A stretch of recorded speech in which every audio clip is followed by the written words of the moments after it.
If you have £300 or so to spend on a graphics card, you might be thinking about picking up the new Geforce RTX 5060.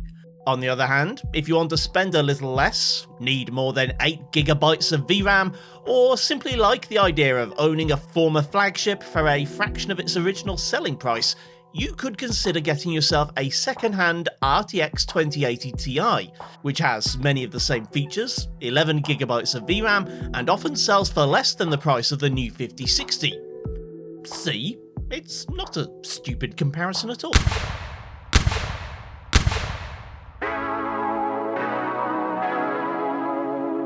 Neither of these GPUs is uncontroversial. The new RTX 5060, this one having been provided for review by Asus with no strings attached, has only been out a couple of days and has already been subject to a storm of negative publicity of Nvidia's own making. It could have been a relatively normal release, an RTX 4060 Ti refresh with a lower price tag and added multi-frame gen. But this wasn't bad enough for Nvidia. They decided to make it far, far worse by allegedly incentivizing reviews from outlets they deemed likely to be more friendly towards themselves, while at the same time attempting to silence louder, more critical voices like Gamers Nexus. Not a great plan. The 2080 Ti, meanwhile, felt like a cash grab. The preceding GTX 1080 Ti was apparently too cheap, and the new RTX branding gave Nvidia the opportunity to reset expectations, increasing the flagship MSRP from $600 to $1,000 while offering only 30% more raw performance. The rest of the value of the 2080 Ti came from the new RTX feature set. While the initial reception towards DLSS and hardware ray tracing were decidedly frosty, attitudes have thawed somewhat over the years, especially towards DLSS, and the presence of these features are part of the reason why I can compare a card from 2019 with one from 2025 at the same settings and resolutions.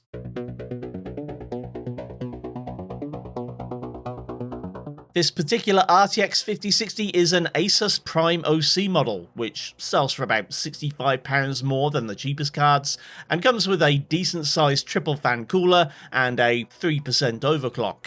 It's using an old-school 8-pin power connector, which, considering the card's 145W TDP, is actually kind of overkill, but it also means there's a bit of room for further overclocking. The 2080 Ti, meanwhile, has a 250W TDP, so regardless of which card wins in terms of overall performance, you're using a lot more power with the older model.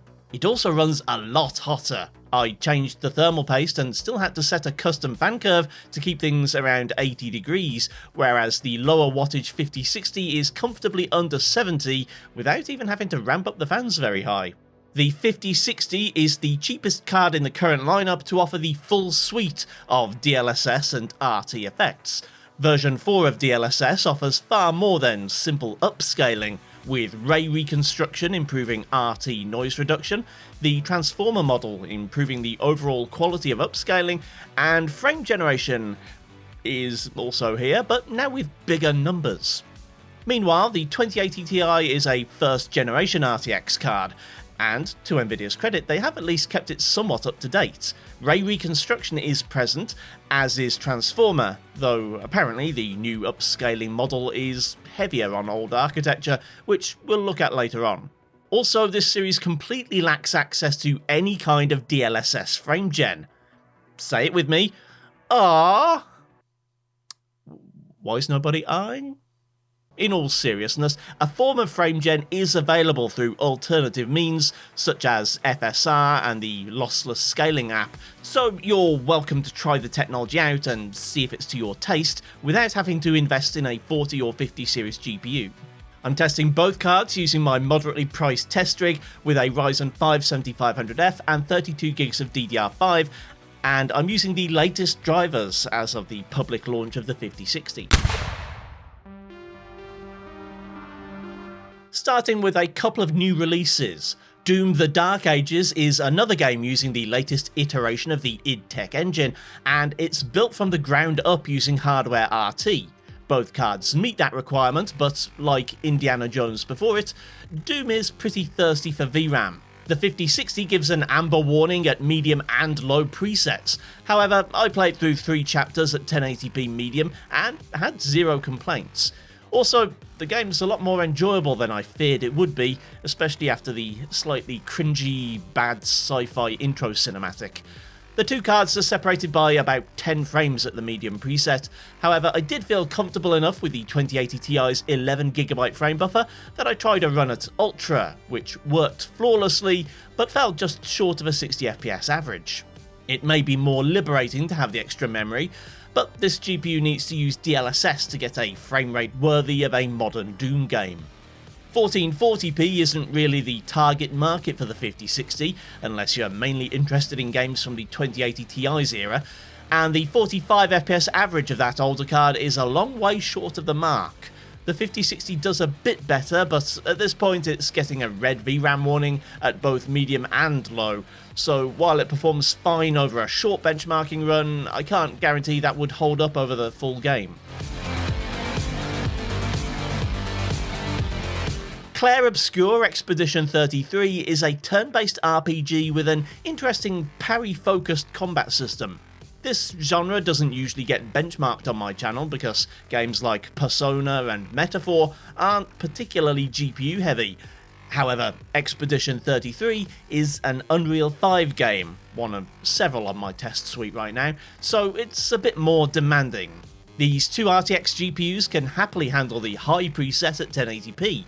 In fact, they deliver almost identical performance at around 73 FPS. And if we're nitpicking, you could actually say the old card wins it. At 1440p, the 2080 Ti maintains its infinitesimal lead, and the average has dropped below the 50 FPS mark. Turn-based games might not be quite so FPS critical, but I'd still suggest using some DLSS in this one.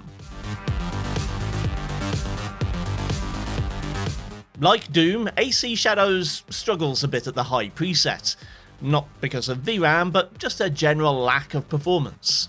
Unfortunately, despite looking pretty good at higher presets, at the so-called high setting, textures are a bit of a mixed bag and lighting could be better. At native 1080p, both cards spend a lot of time in the 40s and 50s, with the 5060 just scraping a 60 average. Again, native 1440p isn't a great idea, but it's also not unplayable on either card. It's a similar story in Alan Wake 2, which is kinda criminal considering how much better looking it is than AC Shadows. 1080p is a 60 average but frequently falls below that, especially outdoors. 1440p is, again, doable, but I'd be inclined to kick in some DLSS just to smooth things out a bit. Things get interesting in Indiana Jones and the Great Circle. It's noted for not being a fan of 8GB graphics cards, and again, both the low and medium presets give memory warnings on the 5060. Medium wasn't problematic in my testing, at least not at 1080p. At 1440p things get a bit psychedelic, but turning DLSS on and off again resolved that, and I did at least get a full benchmark result. I just can't really recommend it. The 2080 Ti, meanwhile, has memory to spare, and it not only beats out the 5060 at medium, it still wins even when turned up to high. When I last looked at the RTX 3070, a card that is very similar to the 5060 in most regards, I said that in games like The Last of Us, it was an overkill 1080p medium card and lousy at anything higher than that. The 5060 is a better story in Part 2, achieving a whopping 100 FPS at 1080p high and still remaining largely playable at 1440p. However, it fell to bits after a couple of minutes at very high in both resolutions, whereas the 2080 Ti held up very well at 1080p and was still arguably playable at 1440p. Dragon Age Veilguard is a very decent experience on both cards. In fact, they run about the same, and, at least at the high preset, the VRAM buffer isn't being particularly taxed at 1080p or 1440p. I did experience a couple of performance drops in my testing, which I've seen other people report on and said it was down to drivers. I don't know if that's true, but if so, hopefully it'll be fixed soon. In the meantime, I found that rebooting the system helped. On a related note, I'd normally want to talk about Spider-Man 2 at some point, but for the life of me, I couldn't get it to launch on either card. I can only assume this is a driver issue. I updated and verified the game files to no avail. Moving along then, God of War Ragnarok is once again virtually impossible to distinguish between GPUs. Technically, the 5060 was redlining the VRAM, at least according to the settings menu, but in practice, I didn't have any problems even at ultra quality. Still, to be on the safe side, it might be worth dropping a setting or two. Horizon Forbidden West was a similar story at 1080p very high, averaging in the mid-70s on both cards. At 1440p things fall apart for the 5060. I don't know if it's more driver issues, but I'm inclined to believe it's memory related, and the 8GB card might need dropping to high or even medium to maintain a playable frame rate. KCD2 is every PC gamer's favourite in 2025, at least those who've been complaining about optimisation for the last 2.5 years. Both cards run at over 70 FPS at 1080p Ultra, and both almost reach 60 FPS at 1440p, again at Ultra.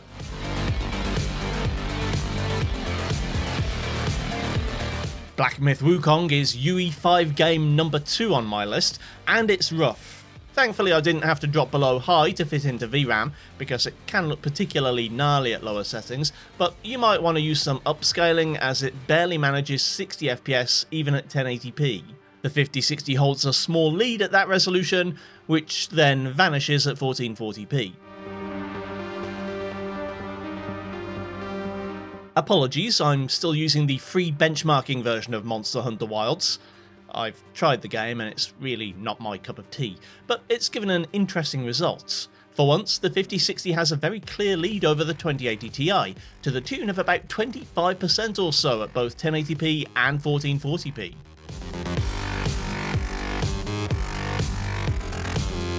Stalker 2 is the last UE5 title of the day, and one that these cards are at least able to handle. At 1080p high, both cards approach but don't quite hit 60 FPS. VRAM isn't the issue, only about 6GB actually being used. The game just needs lower settings or DLSS. Finally, as hard as it is to admit, Cyberpunk really is starting to show its age. Even the cheapest Blackwell card can run 1080p Ultra at over 100 FPS. And 1440p is a very manageable 60 plus on average.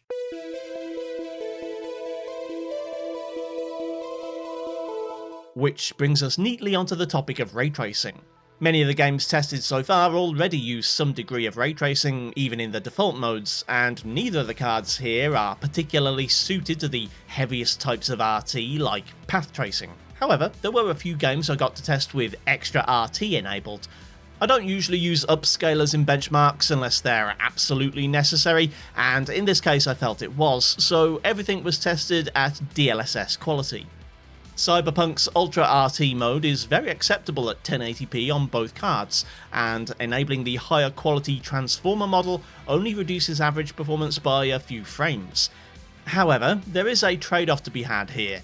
When combining ray reconstruction with the transformer model, the 2080 Ti's performance suffers dramatically, dropping off from 62 FPS to just 44.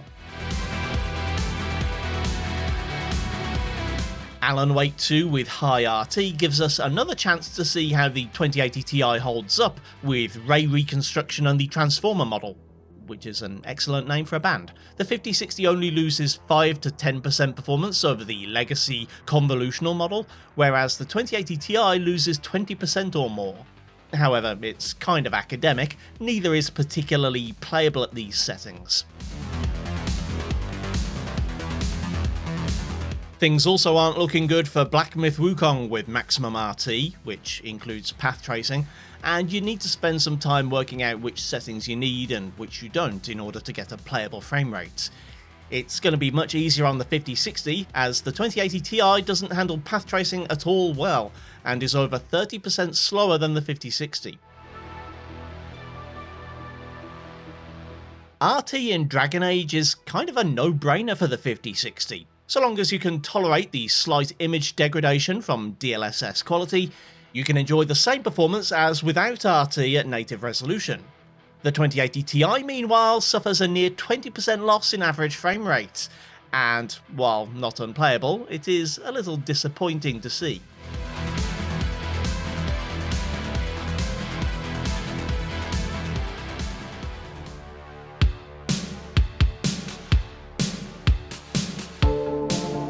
The bottom line then, at 1080p the RTX 5060 beats the old 2080 Ti in rasterized rendering by less than 5% on average, and the percentile lows are even closer. At 1440p there's virtually no gap between them at all, and the frame pacing's actually a bit better on the older model. There is room to choose higher settings on the 2080 Ti, higher than would be possible on the 8GB 5060, but not by as much as you'd like. Increasing quality on the 2080 Ti usually means dropping below 60 FPS even at 1080p, and that means using DLSS to restore the lost performance. In heavier RT loads, meanwhile, the 2080 Ti is showing its age. While the so-called mandatory RT titles hold up very well on the old Turing card, usually matching the 5060, other games see a 30% lead for the newer GPU. The 2080 Ti does support the transformer model, which might make more aggressive upscaling a bit easier on the eye, but it can come at a cost, usually when combined with ray reconstruction, which is a real shame because I normally consider that to be one of the best features of RTX.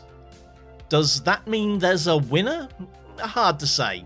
At £250 or so, it can be tempting to look at an old flagship like the 2080 Ti, especially if you could never afford them when they were new. That being said, the 5060 is the more practical purchase. The extra money gets you a new card with a warranty, and the lower power consumption could pay for itself in time.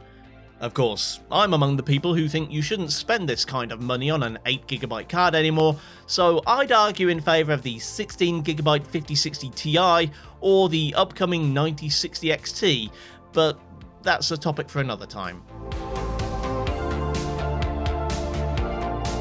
It's been hard to make videos about the RTX 50 series. 2025 is my first time covering a new product cycle, and I have to thank Asus for providing review samples, but Nvidia have kinda done them and the other board partners dirty. They've created an atmosphere whereby it's impossible to talk about their new products without addressing the self-inflicted controversy, or else risk looking like one of the channels who got bought off.